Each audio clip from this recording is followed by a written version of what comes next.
built on one of Foursquare Koala.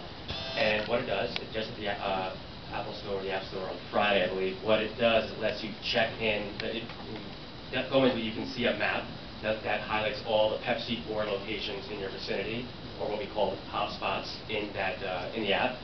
When you go into one of those restaurants, you can check in. Every time you check in, you get credit towards loot. And what loot is essentially music. So every 3 check-ins at a Pepsi 4 location or a pop spot, you get a piece of loot, which essentially is music. So every 3, you get a custom code that allows that you can redeem on the Pepsi Loot Store, PepsiLootStore.com.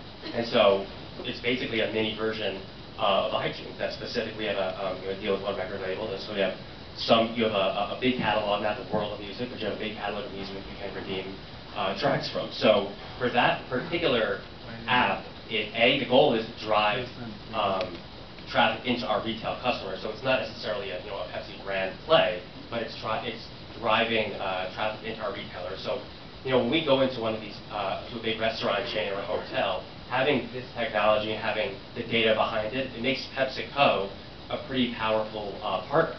So again, it's an experiment. You're also having to deal with Foursquare, but we think we have something there in that it's tying to music, and we know from past experience that music, people love music, and people are very comfortable downloading music and playing it. So we believe that may be an appropriate value exchange for a check-in. So that's. Plus it's digital, and it has the propensity of breaking emotional ground. And you're going to share that business case with the rest of us, right? Because it's going to get ridiculous Yeah. buzz, right? Totally. What's interesting to me, It's 2 days old. it sounded like a really great concept, but also sounded really complicated. And I think that's true of pretty much everything. I'm not deriding it. I'm just saying that basically most of the sort of executions at this point have still been fairly complex.